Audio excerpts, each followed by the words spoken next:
నా YouTube channel చూస్తున్న మీ అందరికీ స్వాగతం, సుస్వాగతం. శుక్రవారం రోజు మహాలక్ష్మీదేవి యొక్క అనుగ్రహం కొరకు శ్రీ మహాలక్ష్మి అష్టకాన్ని పారాయణ చేద్దాం. జీవితంలో ప్రతి పనిలోనూ విజయం మరియు ఐశ్వర్య ప్రాప్తి కలగాలంటే శుక్రవారం రోజు శ్రీ మహాలక్ష్మి అష్టకాన్ని 8 మార్లు పఠించినా విన్నా ఐశ్వర్య ప్రాప్తి కలుగుతుంది. శుక్రవారం రోజు ఉదయాన్నే నిద్రలేచి మహాలక్ష్మీదేవి యొక్క చిత్రపటాన్ని అలంకరించి మహాలక్ష్మీదేవిని స్మరిస్తూ ఈ మహాలక్ష్మి అష్టకాన్ని ఉదయము లేదా సాయంత్రం పూట 8 మార్లు విన్నా పఠించిన అఖండ ఐశ్వర్య ప్రాప్తి కలుగుతుంది. మరియు మహాలక్ష్మీదేవి అనుగ్రహంతో ధన సంపదలు, సిరి సంపదలు కలుగుతాయి. ఇంద్రవాచ నమస్తేస్తు మహామాయే శ్రీపీఠే సురపూజితే శంఖచక్రగదాహస్తే మహాలక్ష్మీ నమోస్తుతే. నమస్తే గరుడారూఢే కోలాసురభయంకరీ సర్వపాపహరే దేవి మహాలక్ష్మీ నమోస్తుతే. సర్వజ్ఞే సర్వవరదే సర్వదుష్టభయంకరీ సర్వదుఃఖహరే దేవి మహాలక్ష్మీ నమోస్తుతే. సిద్ధిబుద్ధిప్రదే దేవి భుక్తిముక్తిప్రదాయిని మంత్రమూర్తే సదా దేవి మహాలక్ష్మీ నమోస్తుతే. ఆద్యంతరహితే దేవి ఆద్యశక్తి మహేశ్వరి యోగజే యోగ సంభూతే మహాలక్ష్మీ నమోస్తుతే. స్థూలసూక్ష్మమహారౌద్రే మహాశక్తే మహోదరే మహాపాపహరే దేవి మహాలక్ష్మీ నమోస్తుతే. పద్మాసనస్థితే దేవి పరబ్రహ్మస్వరూపిణి పరమేశే జగన్మాత మహాలక్ష్మీ నమోస్తుతే. శ్వేతాంబరధరే దేవి నానాలంకారభూషితే జగత్స్థితే జగన్మాత మహాలక్ష్మీ నమోస్తుతే. మహాలక్ష్మాష్టక స్తోత్రం యప్పఠేద్భక్తిమాన్నరా సర్వసిద్ధిమవాప్నోతి రాజ్యం ప్రాప్నోతి సర్వదా. ఏకకాలం పఠే నిత్యం మహాపాపవినాశనం కాలం యప్పఠే నిత్యం ధనధాన్యసమాన్విత. త్రికాలం యః పఠే నిత్యం మహాశత్రువినాశనం మహాలక్ష్మిర్భవేన్నిత్యం ప్రసన్నవరదా శుభా. ఇంద్రవాచ నమస్తేస్తు మహామాయే శ్రీపీఠే సురపూజితే శంఖచక్రగదాహస్తే మహాలక్ష్మీ నమోస్తుతే. నమస్తే గరుడారూఢే కోలాసురభయంకరీ సర్వపాపహరే దేవి మహాలక్ష్మీ నమోస్తుతే. సర్వజ్ఞే సర్వవరదే సర్వదుష్టభయంకరీ సర్వదుఃఖహరే దేవి మహాలక్ష్మీ నమోస్తుతే. సిద్ధిబుద్ధిప్రదే దేవి భుక్తిముక్తిప్రదాయిని మంత్రమూర్తే సదా దేవి మహాలక్ష్మీ నమోస్తుతే. ఆద్యంతరహితే దేవి ఆద్యశక్తి మహేశ్వరి యోగజే యోగ సంభూతే మహాలక్ష్మీ నమోస్తుతే. స్థూలసూక్ష్మమహారౌద్రే మహాశక్తే మహోదరే మహాపాపహరే దేవి మహాలక్ష్మీ నమోస్తుతే. పద్మాసనస్థితే దేవి పరబ్రహ్మస్వరూపిణి పరమేశే జగన్మాత మహాలక్ష్మీ నమోస్తుతే. శ్వేతాంబరధరే దేవి నానాలంకారభూషితే జగత్స్థితే జగన్మాత మహాలక్ష్మీ నమోస్తుతే. మహాలక్ష్మాష్టక స్తోత్రం యప్పఠేద్భక్తిమాన్నరా సర్వసిద్ధిమవాప్నోతి రాజ్యం ప్రాప్నోతి సర్వదా. ఏకకాలం పఠే నిత్యం మహాపాపవినాశనం కాలం యప్పఠే నిత్యం ధనధాన్యసమాన్విత. త్రికాలం యః పఠే నిత్యం మహాశత్రువినాశనం మహాలక్ష్మిర్భవేన్నిత్యం ప్రసన్నవరదా శుభా. ఇంద్రవాచ నమస్తేస్తు మహామాయే శ్రీపీఠే సురపూజితే శంఖచక్రగదాహస్తే మహాలక్ష్మీ నమోస్తుతే. నమస్తే గరుడారూఢే కోలాసురభయంకరీ सर्वपापहरे देवी महालक्ष्मी नमोऽस्तुते। सर्वज्ञे सर्ववरदे सर्वदुष्टभयङ्करी सर्वदुःखहरे देवी महालक्ष्मी नमोऽस्तुते। सिद्धिबुद्धिप्रदे देवी भुक्तिमुक्तिप्रदायिनी मंत्रमूर्ते सदा देवी महालक्ष्मी नमोऽस्तुते। आद्यन्तरहिते देवी आद्यशक्ति महेश्वरी योगजे योगसम्भूते महालक्ष्मी नमोऽस्तुते। स्थूलसूक्ष्ममहारौद्रे महाशक्ते महोदरे महापापहरे देवी महालक्ष्मी नमोऽस्तुते। पद्मासनस्थिते देवी परब्रह्मस्वरूपिणी परमेशे जगन्माता महालक्ष्मी नमोऽस्तुते। श्वेताम्बरधरे देवी नानालङ्कारभूषिते जगत्स्थिते जगन्माता महालक्ष्मी नमोऽस्तुते। महालक्ष्म्याष्टकस्तोत्रं यः पठेद्भक्तिमान् नरः सर्वसिद्धिमवाप्नोति राज्यं प्राप्नोति सर्वदा। एककालं पठे नित्यं महापापविनाशनं कालं यः पठे नित्यं धनधान्यसमान्वितः।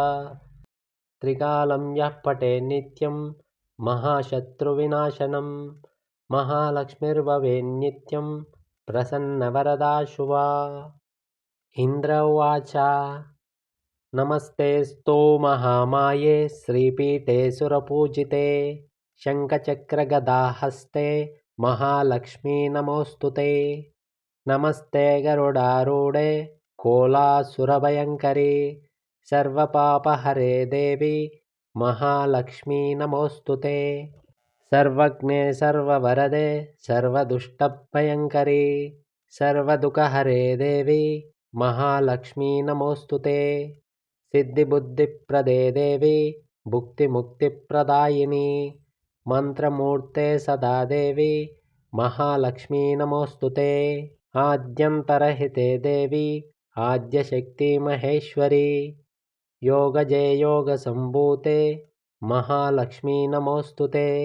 स्थूलसूक्ष्ममहारौद्रे महाशक्ते महोदरे महापापहरे देवी महालक्ष्मी नमोऽस्तुते। पद्मासनस्थिते देवी परब्रह्मस्वरूपिणी परमेशे जगन्माता महालक्ष्मी नमोऽस्तुते। श्वेताम्बरधरे देवी नानालङ्कारभूषिते जगत्स्थिते जगन्माता महालक्ष्मी नमोऽस्तुते।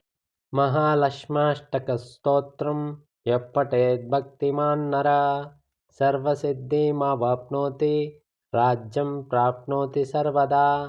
एककालं पठे नित्यं महापापविनाशनं कालं यः पठे नित्यं धनधान्यसमान्वितः।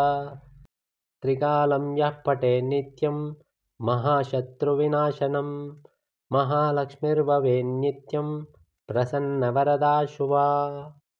इन्द्र उवाच नमस्तेऽस्तु महामाये श्रीपीठे सुरपूजिते शङ्खचक्रगदाहस्ते महालक्ष्मी नमोऽस्तुते। नमस्ते गरुडारूढे कोलासुरभयङ्करी सर्वपापहरे देवी महालक्ष्मी नमोऽस्तुते। सर्वज्ञे सर्ववरदे सर्वदुष्टभयङ्करी सर्वदुःखहरे देवी महालक्ष्मी नमोऽस्तुते। सिद्धिबुद्धिप्रदे देवी भुक्तिमुक्तिप्रदायिनी मंत्रमूर्ते सदा देवी महालक्ष्मी नमोऽस्तुते। आद्यन्तरहिते देवी आद्यशक्ति महेश्वरी योगजे योगसम्भूते महालक्ष्मी नमोऽस्तुते। स्थूलसूक्ष्ममहारौद्रे महाशक्ते महोदरे महापापहरे देवी महालक्ष्मी नमोऽस्तुते। पद्मासनस्थिते देवी परब्रह्मस्वरूपिणी परमेशे जगन्माता महालक्ष्मी नमोऽस्तुते।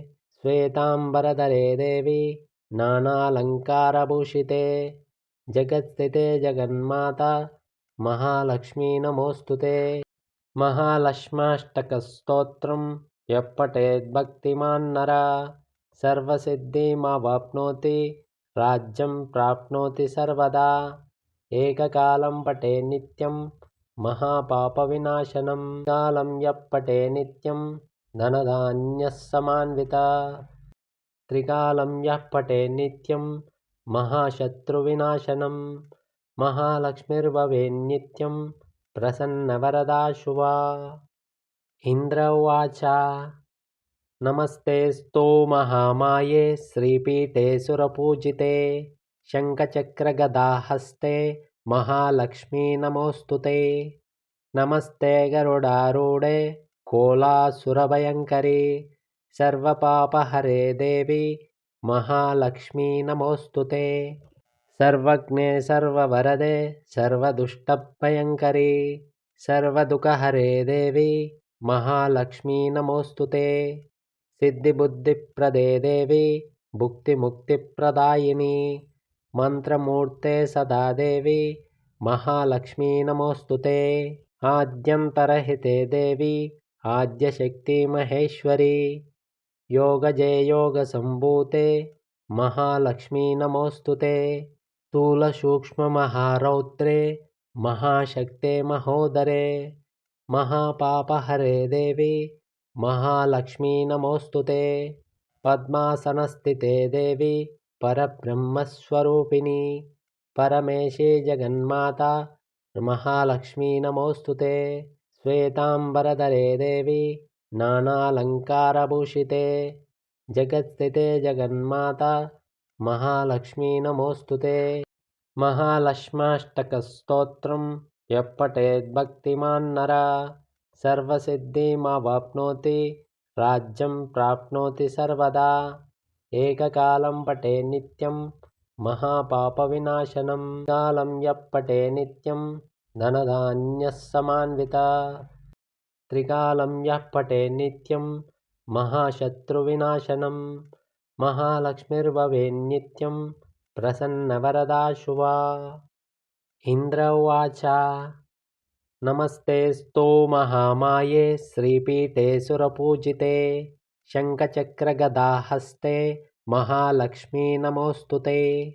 नमस्ते गरुडारूढे कोलासुरभयङ्करी सर्वपापहरे देवी महालक्ष्मी नमोऽस्तु ते। सर्वज्ञे सर्ववरदे सर्वदुष्टभयङ्करी सर्वदुःखहरे देवी महालक्ष्मी नमोऽस्तु ते। सिद्धिबुद्धिप्रदे देवी भुक्तिमुक्तिप्रदायिनी मन्त्रमूर्ते सदा देवी महालक्ष्मी नमोऽस्तु ते। आद्यन्तरहिते देवी आद्यशक्ति महेश्वरी योगजे योगसम्भूते महालक्ष्मी नमोऽस्तु ते। स्थूलसूक्ष्ममहारौद्रे महाशक्ते महोदरे महापापहरे देवी महालक्ष्मी नमोऽस्तु ते। पद्मासनस्थिते देवी परब्रह्मस्वरूपिणी परमेशे जगन्माता महालक्ष्मी नमोऽस्तु ते। श्वेताम्बरधरे देवी नानालङ्कारभूषिते जगत्स्थिते जगन्माता महालक्ष्मी नमोऽस्तु ते। महालक्ष्म्याष्टकस्तोत्रं यः पठेद्भक्तिमान्नरः सर्वसिद्धिमवाप्नोति राज्यं प्राप्नोति सर्वदा। एककालं पठेत् नित्यं महापापविनाशनं कालं यः पठेत् नित्यं धनधान्यः समान्वितः। त्रिकालं यः पठेत् नित्यं महाशत्रुविनाशनं महालक्ष्मीर्भवेन्नित्यं प्रसन्नवरदा शुभा। इन्द्र उवाच नमस्तेऽस्तु महामाये श्रीपीठे सुरपूजिते शङ्खचक्रगदाहस्ते महालक्ष्मी नमोऽस्तु ते। नमस्ते गरुडारूढे कोलासुरभयङ्करी सर्वपापहरे देवी महालक्ष्मी नमोऽस्तु ते। सर्वज्ञे सर्ववरदे सर्वदुष्टभयङ्करी सर्वदुःखहरे देवी महालक्ष्मी नमोऽस्तु ते। सिद्धिबुद्धिप्रदे देवी भुक्तिमुक्तिप्रदायिनी मन्त्रमूर्ते सदा देवी महालक्ष्मी नमोऽस्तुते। आद्यन्तरहिते देवी आद्यशक्ति महेश्वरी योगजे योगसम्भूते महालक्ष्मी नमोऽस्तुते। स्थूलसूक्ष्ममहारौद्रे महाशक्ते महोदरे महापापहरे देवी महालक्ष्मी नमोऽस्तुते। पद्मासनस्थिते देवी परब्रह्मस्वरूपिणी परमेशे जगन्माता महालक्ष्मी नमोऽस्तुते। श्वेताम्बरधरे देवी नानालङ्कारभूषिते जगत्स्थिते जगन्माता महालक्ष्मी नमोऽस्तुते। महालक्ष्म्याष्टकस्तोत्रं यः पठेत् भक्तिमान् नरः सर्वसिद्धिमवाप्नोति राज्यं प्राप्नोति सर्वदा। एककालं पठे नित्यं महापापविनाशनं कालं यः पठे नित्यं धनधान्यसमान्वितः त्रिकालं यः पठे नित्यं महाशत्रुविनाशनं महालक्ष्मीर्भवेन्नित्यं प्रसन्नवरदा शुभा।